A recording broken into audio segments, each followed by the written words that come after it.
একজন প্রফেসর তিনি ব্যবসা করতে চাইছেন, বলছেন যে এই এগ্রিকালচার ফিল্ডে প্রচুর মার্কেট প্লেসের একটা ভূমিকা আছে, অর্থাৎ এগ্রিকালচার মার্কেট প্লেস তৈরি করা।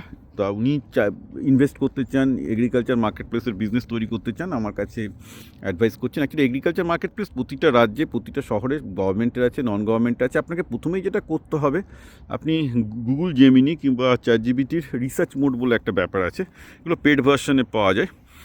তো পেড ভার্সনে রিসার্চ মোডে গিয়ে আপনি এই ব্যাপারে রিসার্চ করে দেখুন যে কী কী কোম্পানি অলরেডি আছে। মানে agriculture market place is not a new thing, এটা পুরো ওল্ড থিং, এবং এটা আছে। এবং এটা আগে আপনি দেখে নিন যে এই মার্কেটে কী কী কাজ হয়ে গেছে, তারা কেন সাকসেসফুল হয়েছে, কারা কিছু ফেলিওর হয়েছে। আপনি কৃষকদের অবস্থার উন্নতি হবে যেটা আমাকে লিখেছেন, তার জন্য আপনি ব্যবসা করতে চাইছেন, ওইভাবে ব্যবসা হয় না।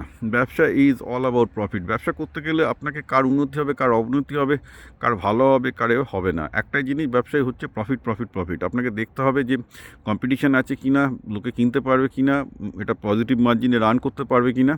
ব্যবসা করতে গেলে আপনাকে ইমোশন ছেড়ে বেরিয়ে এসে পুরো অঙ্কে আসতে হবে। অঙ্কে আগে আপনি দেখবেন যে কে কে কম্পিটিশান আছে, কী কী আছে, কে কে করছে, কারা কেন সাকসেসফুল হয়েছে, পুরো রিসার্চটা করে ফেলুন 3 মাস ধরে খেটে খুঁটে। লজিস্টিক সাপ্লাই চেন ব্যাপারগুলো বুঝুন, এগুলো খুব কমপ্লেক্স ব্যাপার। একটা ওয়েবসাইট খুললেই মার্কেট প্লেস তৈরি হয় না, তার পেছনে লজিস্টিক সাপ্লাই চেন হচ্ছে 98% অফ দ্য এফোর্ট।